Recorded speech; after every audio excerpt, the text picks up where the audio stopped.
Hey guys, I'm your host Smitha. Hello everybody. I have an young lady with me by name Priscilla Agosto-Jernigan. Blends her boogie down style, survivorship, strength, and clinical rehabilitation therapist background to release a lifelong passion to give others an opportunity to identify with the Me Too community that collides those worlds apart with the shared experience of the discovery to the Who Am I, Agosto-Jernigan. First-hand experiences in surviving abuse and discrimination, creating an immersion of authenticity that helps her stand in truth and faith. Ms. Augusto credits her backbone strength to stand as a proud LGBT member, wife, and a caretaker to her late grandmother who raised her to live beyond her Brooklyn roots. Thank you for being on the show. Welcome. Thank Welcome. you. Yeah, please go ahead and explain about your life story and what happened to you, why you started this journey, and why is that important to you at this moment. So, as you mentioned, I was born and raised in a Catholic family. So, we were very, very extremely religious. I wasn't raised by my parents. Both my parents were drug addicts. Um, my father didn't really know him so much, but what I did know about him was that he was in jail. And I was able to visit him. So, I don't really have a clear understanding, not even to this day, um, of who he is, which I would have loved to know, but I don't know really, really much. My mother came into my life when I was about 9 years old. Mhm. She got clean and sober from all substance, from all drugs. She went to rehab and all that. So from there, it was also difficult because I didn't have a relationship with her. So I was raised by my grandmother and my older sister and my rabbit. um, so which I always mention him because he was my comfort and my confidant. And just because I was like this awkward, odd ball little girl. I had like my Medicaid glasses, which were really, really like pink and red. So I clearly stand out. Um, versus my sister, she had like the really, really long hair, the lighter complexion, and she was able to fit in, um, which was great. So, of course, as a little sister, I always wanted to be like her. Mm. But that really wasn't the case growing up because eventually I grew a resentment. Um, Now I can say it was a resentment. Before I didn't know what it was. I was just like, we're just sisters and we're fighting. And but we are 5 years apart. So that plays a big difference as well. Um, because she was older, she didn't want to always be around her little sister, which was understandable. But at that age, I was like, play What with is me. about? Yeah. Play with me, love me, and I really didn't understand that she was just doing her own thing. So I gravitated a lot to my grandmother and my rabbit, but I stood home. I was a homebody, one, because I was a child, but two, it was, I didn't really know who I was. So my book says, who am I? Because I was so confused for many, many years. Um, and as well as growing up trying to figure out what I like, who I like, but also remember that I was raised with, and I always go back to like Adam and Eve, a male and a female. So I struggled with my sexual identity for pretty much till I was like 16, 17 years old, which also played a huge part in my family because the way my grandmother raised me, she told me, hey, it's just you don't date outside of your race, Mm. um, which is very hard. Um, and you definitely do not date the same sex. So that was applied to me at a very young age. So with all the feelings that I felt at like the age 9 and 10, I was really confused because that's when I really started to really experiment at a Mm. young age with girls. And I always say I kissed the girl before I kissed the boy. And to me, in my mind, that was extremely wrong. Um, but I couldn't really deny what I liked.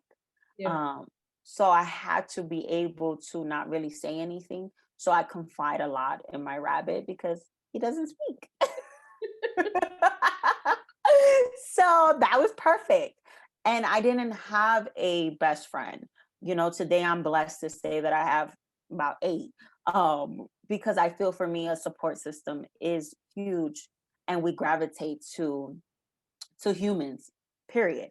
But we also gravitate to humans going through whatever, for me, I only can speak for me, whatever childhood trauma that we endure, whatever adolescent trauma, if there was any abuse and stuff. So a lot of my circle and a lot of my friends have had the same history as me. And I am so blessed and so honored to say that they are my friends to this day, from college to now. So I'm very fortunate for that. Because I didn't have that. So I really, for many years, longed that. And now I'm able to say, oh my God, I have that and I can appreciate that. Yeah. And at the same time, so when I was around 14 years old, my sister was like about, I want to say like 18, 19 years old, very young.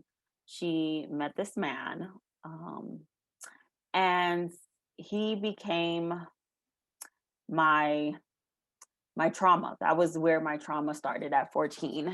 He was very, very abusive. Um, he was abusive to my sister. There was a lot of domestic violence going on that end, and that's what I saw.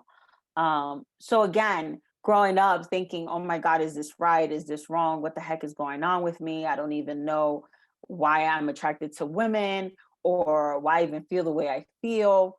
Um, but in my household, because I am Puerto Rican, in my household, everything is hush hush. So if something happens, you stay quiet about it and you'll figure it out in the long run. So that to me caused so much trauma for about 8 or 9 years of my life. Even I don't understand when this long term will come back to even talk about it.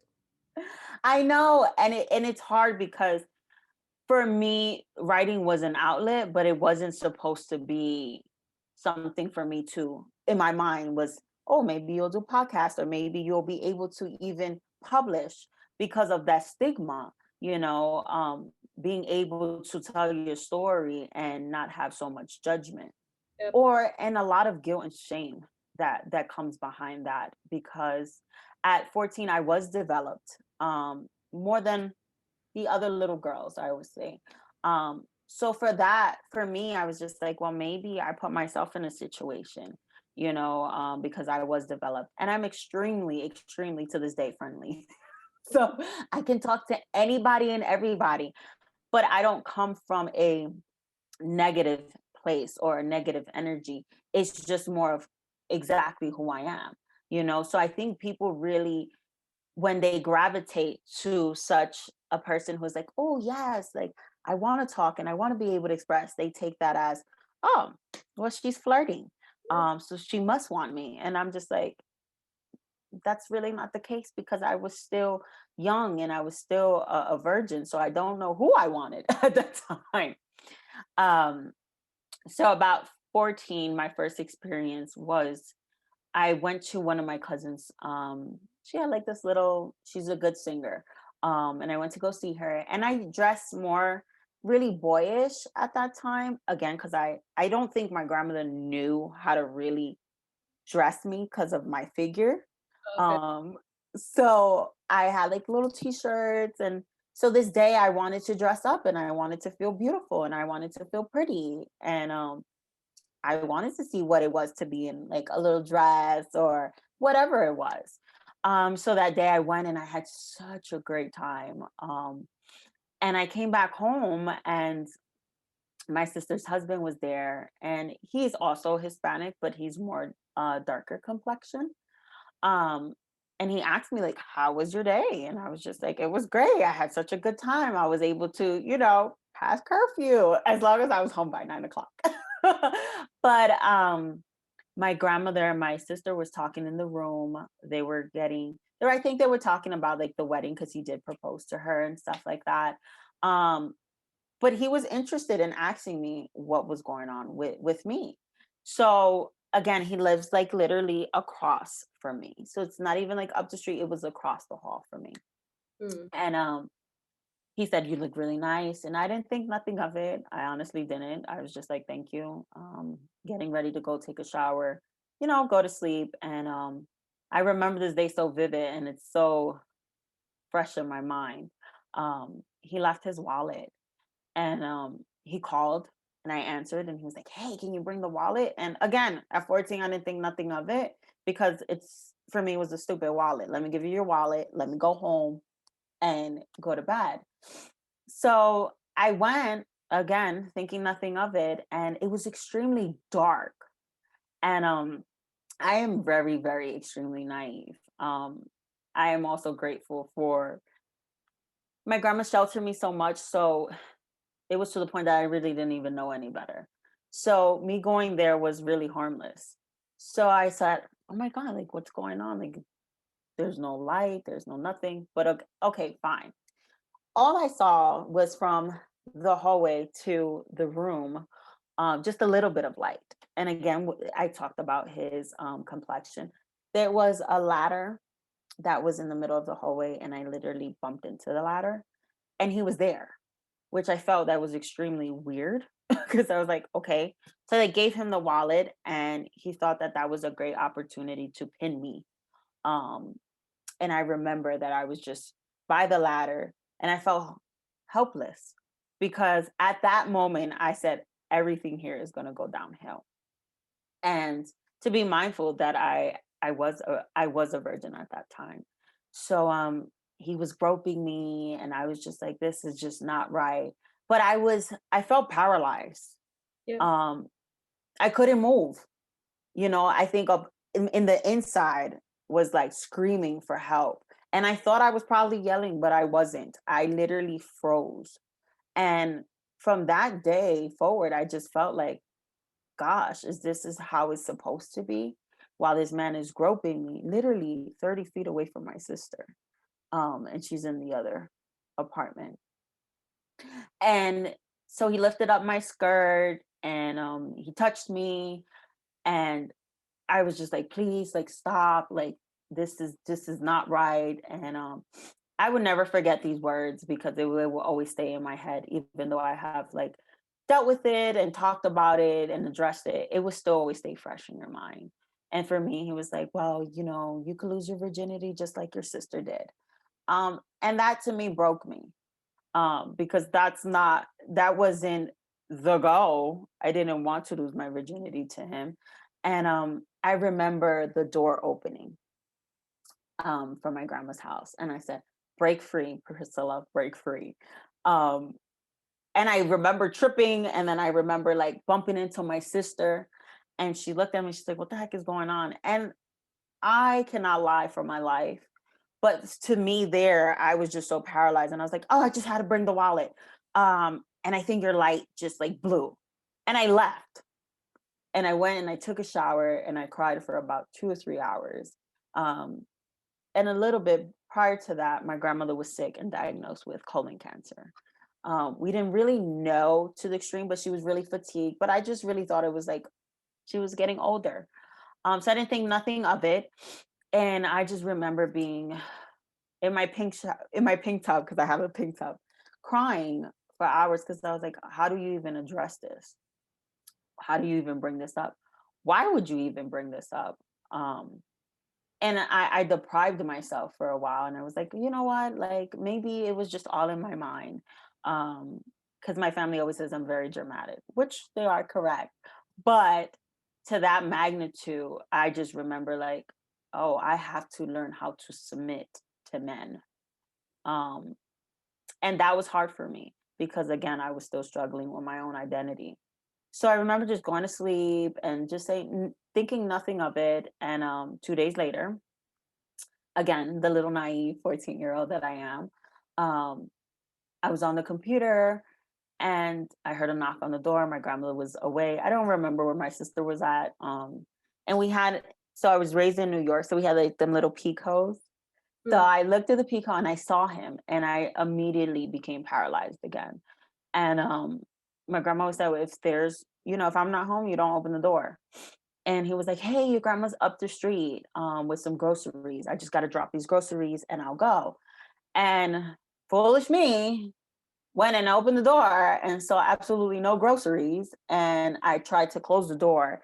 But of course, I'm a little tiny, petite little girl. So he shoved the door open and just threw me on the couch.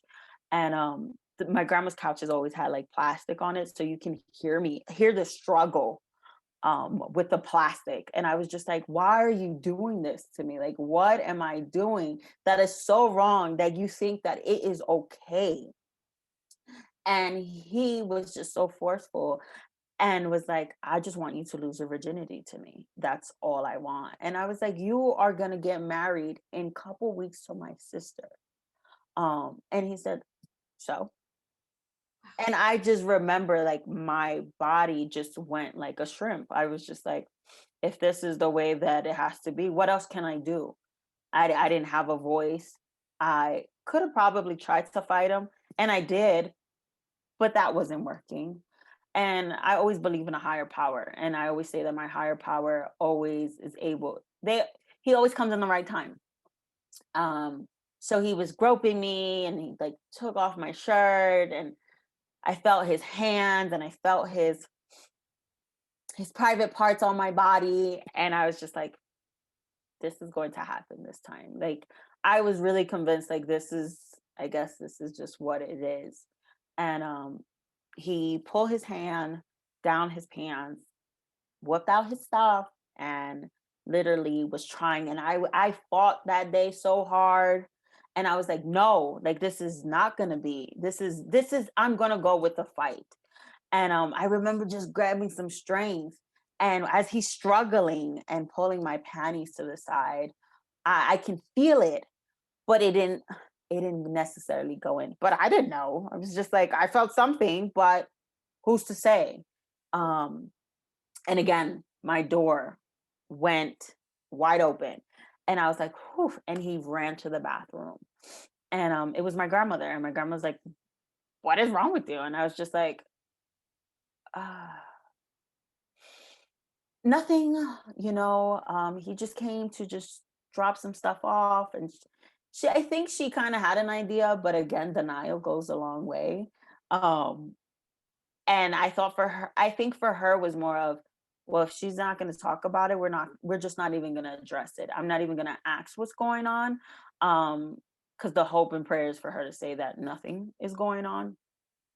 So that day I was just like, what do I do? I don't know. Am I still a virgin? Like, am I not a virgin? What? Because in my family, in my household, we never talked about sex. Sex was not even it was not a topic, you know? So even though I miraculously found porn to become very interesting, I didn't know. So going back a little bit back to my mom was in and out of my life at that time. And I felt comfort, not really comfort. I just felt like I had to tell someone because I felt like I was drowning. And I was starting to react negative. Um, I started to gravitate to bad boys, is what I call them. And I never was like that. I was always not really the good girl, but I was the one that followed every rules, you know. So for me it was really really hard. So when my mom asked me just one day, she said, hey, like what's going on with you? And all I can remember is like this man's grope, and all I can remember was him telling me like, if you say anything, I will kill you and kill your family. And I'm like, I have to protect my family, but at the same time I felt so helpless. How do I protect and not say anything? And how about if he does it again? And then how about this time I'm not lucky Mm. and he did take it all the way? Then what happens to my identity, and what happens to who I am or who I'm trying to be? So I told my mom, and she kind of looked at me like she was shocked, but not really. And I remember I was going to bed and she said, don't worry, it's okay. And I was like, whew, I felt relieved. Yeah. Um, and that wasn't the case.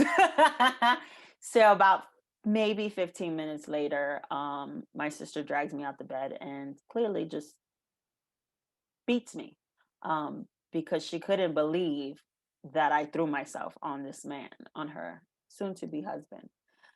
And I remember that day that I cried so much that I was just like, Yeah. why? How did your sister get to know about it? So my mom decided to tell my grandmother and my sister because she was going to get married with him in like a matter of a week or so. Okay. So she came and she dragged me out of my bed and she said, "You're an effing freaking liar, and I'm sure you're the one that threw yourself on him, if that was the case." And I was just baffled. Um, and my grandmother was my confidant. So I remember just looking up and my grandmother said nothing. And that broke my heart. Of course. And I didn't know what to say or what to do. And they threw me out of my house and they kicked me out of my house. The house that I grew up in, the only house that I know. And I'm sorry if I get a little emotional. But I remember leaving with my mom and taking the train, and she was like, "Everything's gonna be okay." And I was like, "You really messed up my entire life because that's all I know." So I was taken to the Bronx with my mom for a couple of days, and she said, "We have to go to the doctors. Did the man penetrate you?" And I was like, "I don't even know what that is. Like, I felt something, but I don't know what. I have no idea." And she said, "Well, I'm gonna have to take you to the doctors." So I remember, like, maybe a day later, we went to the hospital, and walking to that hospital, I was just like floored because I was like, What are they gonna tell me? What are they not gonna tell me? My family just abandoned me in a matter of 5 minutes." Yeah. So I remember putting the stupid gown on and just sitting there, spreading my legs open to see if this man penetrated me or not. And I was so humiliated because I was just like, I didn't know.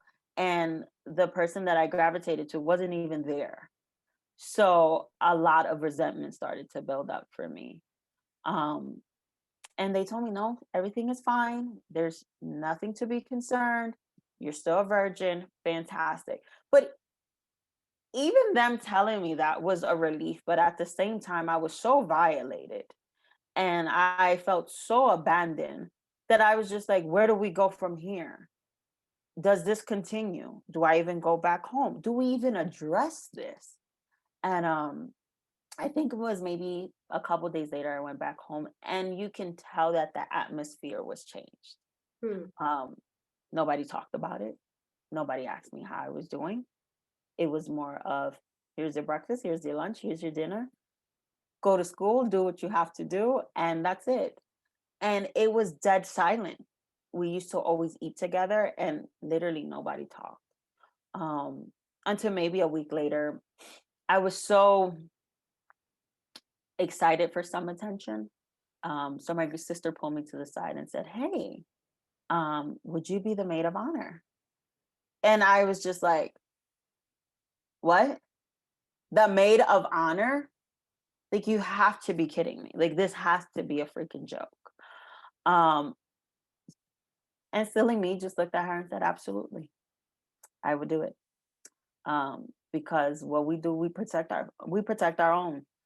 And so I said to myself, maybe it wasn't that serious. Maybe this will blow over.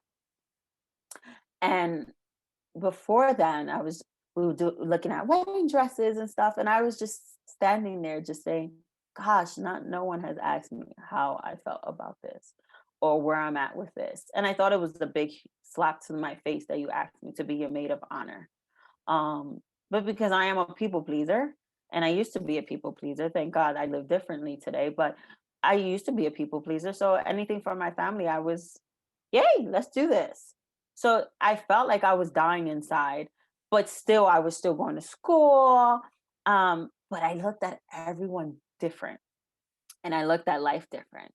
And I used to think, well, this is just what it is.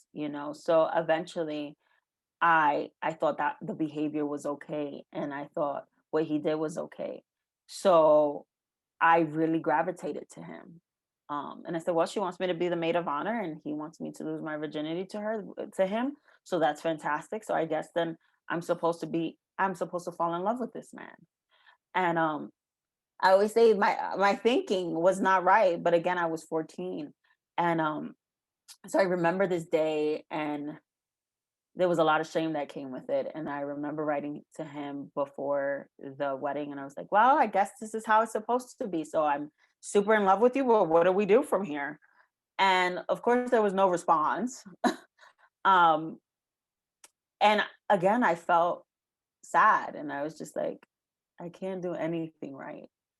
And I remember I had this, it was like a purple dress. It was a lavender dress that my sister chose for the wedding. And I stood there and I stand there and made a toast to say how happy I was that they were getting married, and how much that I was thrilled that he was going to be a part of my family.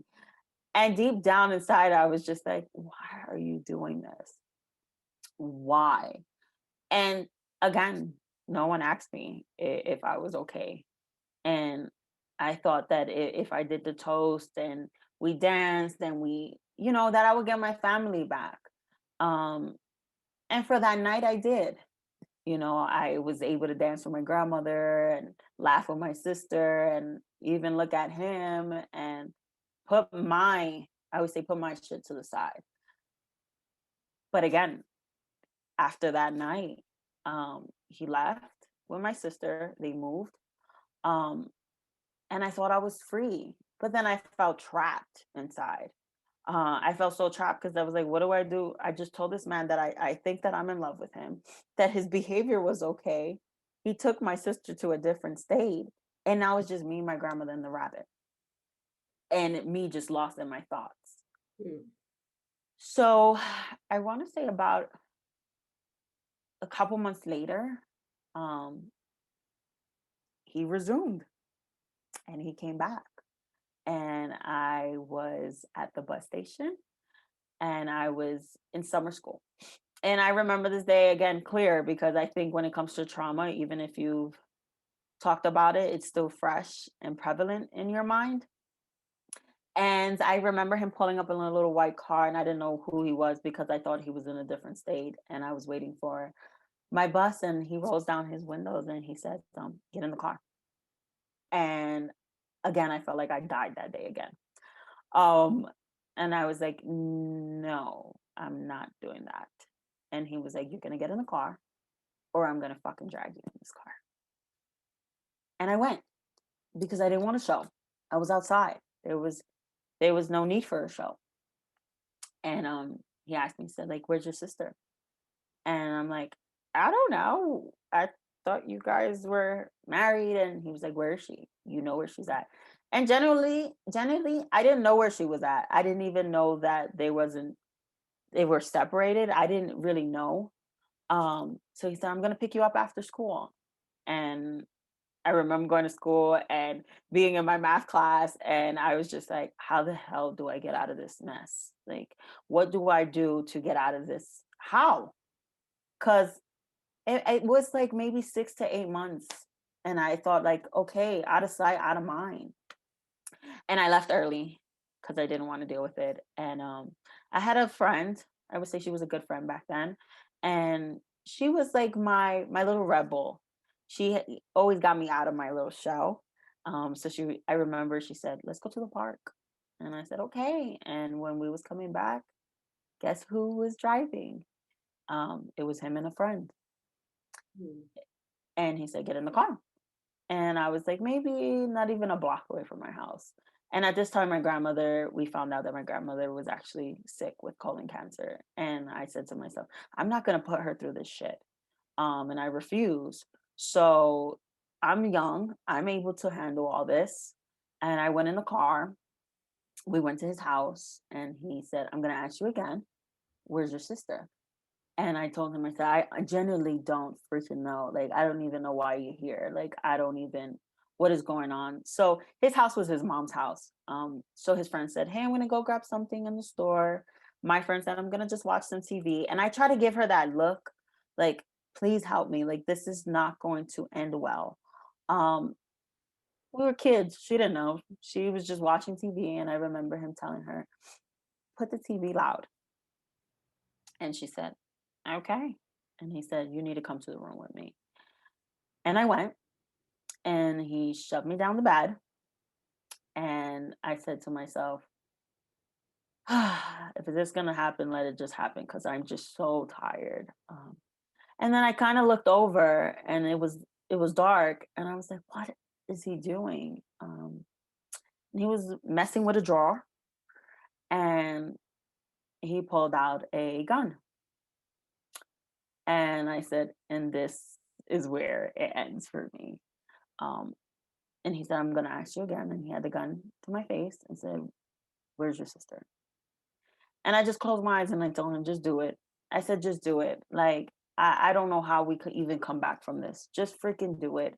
I really don't know. I don't know what you want from me, but just do it.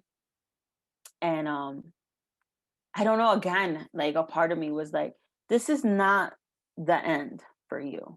And you will freaking fight because that's what we do. We know how to survive. And if it wasn't for me to fight that day for myself, he shot the gun. It went to the wall, and his friend just literally just stopped and was like, "What the heck is going on?" And all he just said to me was, "Run, run." And I remember grabbing my friend and running for my life. And I had to go back home. And my grandmother was really sick, and she's like, "What's wrong with you?" And I was just like, "Nothing." I said, "We just need to hide." And I'm hiding under a table because I lived on the first floor. And all I see was just shadows of people walking. And I was like, he's going to kill me. He's going to kill me because he can't find her. And I think a part of me was okay with that because I didn't know what else the heck to do with myself. And I didn't know my purpose and I didn't know my worth. And I remember that she called that day and I spoke to her and I said, "Hey, this he's looking for you." And she was like, and I told her and I said, "You just shot a gun. And if I didn't fight, that would have been me." And unfortunately, she told me, she said, "Well, it is what it is. Like you probably looked for it." Um, and I told her, and I remember hanging up. And still under this, we had a brown table, and I was under this table just fearing for my life and just crying and holding the phone and asking God, like, why does she hate me so much?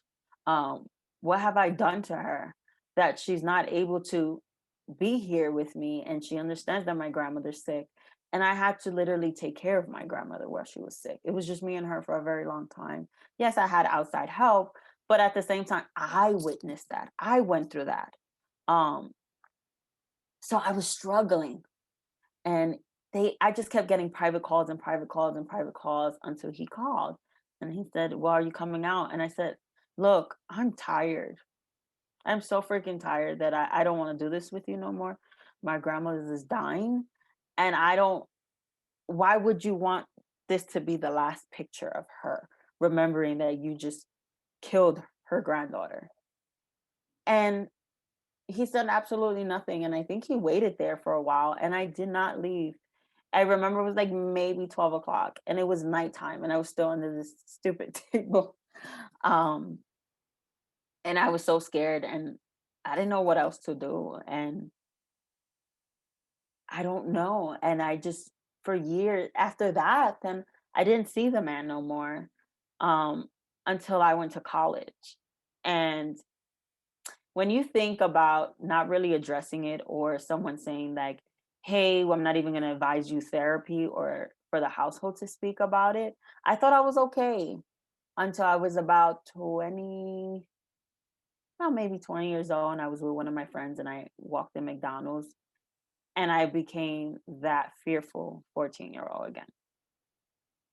And thankfully, my friend knew and she said, "What happened? What's going on?" And I was like, "That's him." I said, "I feel like a freaking 14-year-old right now." And she said, "This will be the last time that you fear this man." And he went and he was coming right up to me like nothing has ever happened. And she stood in front of me and she said, "You better leave her alone and walk away." And he looked at her like, "I'm just trying to say hello." And she said, "We don't need that. You need to go." Um, and I just froze. And I remember I couldn't eat that day. And I said, "What is going on with me? I'm 20. Like, I should be over this, you know?" And she said, "How are you going to be over something that you never even addressed?" And I explained to her, like, because in our household, like, that's it. If it happened, it happened. You shouldn't feel paralyzed 10, 15 years later.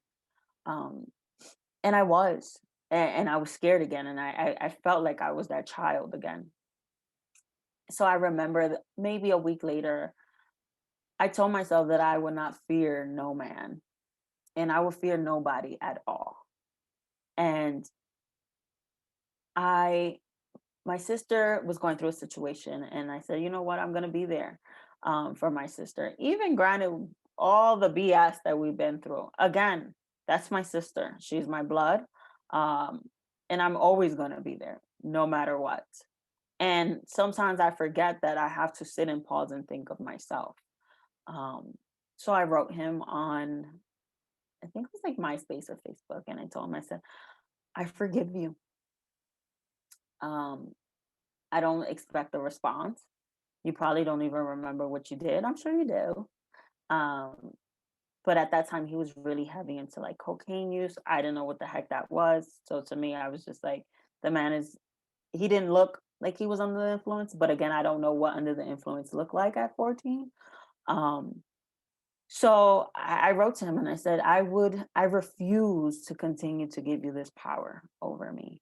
I said, it literally took me 10 years to say that I'm not okay with what you did, because I'm not, but I have to let it go in order to live, because I picked bad men. I picked men who would kick my ass, and I picked women who kicked my ass too. But then I learned how to kick ass too. So that wasn't healthy, Yep. and all my relationships after that incident, and my first relationship, my boyfriend at that time literally threw me to the ground, busted my mouth, took a knife to me, kicked me in my back, and popped my shoulder and tried to throw me over a balcony. And I told him, just fucking do it. Just do it, because there was nothing else that anyone could take away from me. And I always remember my grandmother always saying, like, we are fighters, but it's the way we fight, and we don't always got to put our hands on people. And I wasn't raised like that. But after that incident, I became, I want to say, one of like the best fighters. Because I didn't want to take nobody's bullshit, and I didn't want to tell people like, hey, you hurt my feelings. No, I didn't want to be that person. I was so angry and full of resentment that I was just like, let's fight. Let's do this. You know, who are people? To me, I felt like, who are you to take that away from me? And now I'm a out of control teenager. And I literally had to raise myself after 15. Once my grandmother got sick and was doing the chemotherapy and stuff. And I started experimenting with the streets, and I had a taste of the streets, and I fell in love with it. Because one, I didn't know about it. And two, everybody was so family oriented in their own sick little way. But to me, I felt like this is where I belong. And I I said to myself, I would never allow anybody to take my innocence, um, to abuse me or to hurt me. And for many years, I end up hurting people because I didn't take no relationship serious. Um, I was just like, well, we had sex and that's it. And you go about your business, I go about mine. And that was so hurtful, But again, I didn't know any better. And no one told me that that was okay or it wasn't okay. And the relationship with me and my mom was it was so toxic, um, that again, I didn't know what healthy was. So again, I gravitated to women who used to drink and do drugs, and men who used to drink and do drugs. So when you mix that, you don't really have the best temper. So I thought that that was okay because that's what I seen. So I'm like, that's fine, that's acceptable, and it wasn't acceptable until I was able to find my voice. And I had a ex-girlfriend that she used to drink really, really bad. Um, and when she drank, she used to say hurtful stuff. And I was like, here we go again. Here we go again with this shit. Um, and she used to tell me, you ain't nothing. You're never gonna be nothing. And I believed that for so long until I met my neighbor and he just looked at me like he was not really ashamed, but he felt bad for me and he felt sad. And I was just like, what is wrong with this man? I don't even know who he is. And he said, why don't you write? And I said, write. Honey, I'm trying to make it here in New York. Like I work 3 jobs and I'm going to, and I put myself through college. And he said, you should write because no one should ever tell your story. Yeah. And I was like, I just remember looking at him and I was like, what are you talking about? And he said, your ex-girlfriend talks so bad about you, but I don't see that when I see you walking the dog. And I was just like, I don't even know this man. I think I probably smoked some weed with him. That was it.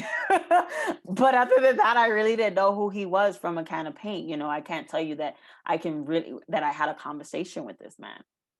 And from that day, I started writing. And it took me so long, too, to even tell my story. It took me 10 years before I was able to just recently publish. And even with that came a lot of guilt and shame because still my family, some struggle with acceptance, and again, my sister, I always say she's like my best friend, but she's the one that has hurt me the most. And I don't think to this day she still believes me, and I had to learn how to separate that and say, you know what, I think she's going through her own shit that I don't even know, because she's so private. So she doesn't allow people in. And I get it. She was in an abusive relationship, that's all she knows. So for her, she found her outlet for herself. For me, I found my outlets in my friends and building close relationship with people. So I was able to talk about it and to realize that I wasn't even alone. And I would say it could have been so much worse, but that doesn't take away the fact that I still hurt and that I allow myself to be in these situations because of my past. And I'm so thankful that I know different and I know better. But that took a lot of work and a lot to come out and say, hey, I like women and I have a past and it is what it is. And we're going to fall in line, and for some people had difficulty with that, oh, well, you're going through a phase. And I was just like, well, maybe so, but it's my life. So I decided to recently publish. And I think for my higher power was like, this is your time. And I was just like, oh, Mm. okay, let's do it, but I was mindful and I spoke to my mother and I let her know like, hey, I'm going to publish this book. And she said, you know what, this is your story. I don't know your story because I didn't really raise you, but who am I to judge? And I said, well, I have to tell my sister. And she said, well, that's gonna be difficult. And I explained to her, I said, I if you read it and you have questions, ask me, but don't put me down. And I know this is your story, but this is my story as well. Yeah. Um, so I get it that you're private, and I love you, and that does not take away the fact that I love you. But at the same time, like I want to help other people. I want to help others to find their voice, and not to really be okay with what happened, but to be able to say, damn, today I live different and I'm doing this, and that. And that's just my goal, is just to spread awareness. I know with writing a book and going on podcasts that we're gonna have our good people, our good supporters that say, "Shoot, to this lady," and I might have some that say, "Oh my God, is she talking facts? Is that even real? Maybe she did make it up." But I know with that, I would not retrace and backpedal to think I was 14. I would be able to say today, like, people are entitled to their opinion, and that's exactly what it is. It's people's freaking opinion. That doesn't make it right. That doesn't make it wrong, and it doesn't make it indifferent. But that doesn't mean that I don't have a story That's and we amazing. can heal. That's amazing way to put it at that. Everybody has their opinion. I mean, it's okay to have your opinion. It's not going to change anything from my side. Right. Yeah. And that's what I had to teach myself. That is just people's opinion. And there are cruel people in this world, but that's who they are.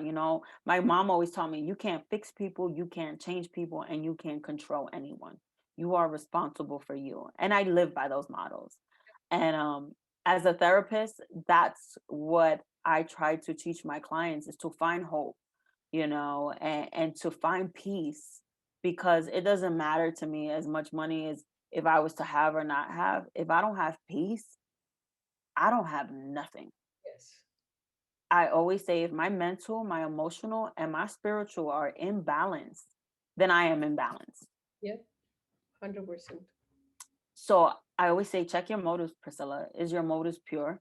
And when I wrote this book, my motive was pure, and I never thought I would sit here and do several podcasts, but I'm so grateful for that, because it teaches me and it shows me that there's so much more that you can give and share and process with other people. So not only are you a writer, and not only are you a therapist, but you're an advocator for the voices that have not yet been able to say, shit, I don't feel free and I feel chained, Yeah. and say, oh my God, this lady lives in Colorado and has been pretty much everywhere and has been able to travel and put herself through college and get a master's degree.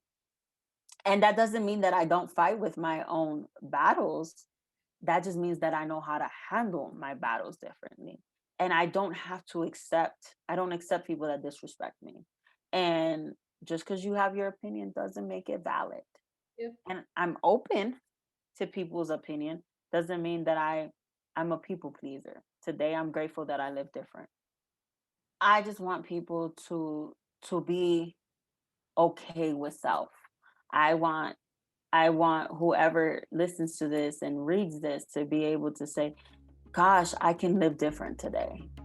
Okay, thank you for tuning in, and you can find me on all the socials at Smitha Gunturi and the show notes for any resources mentioned.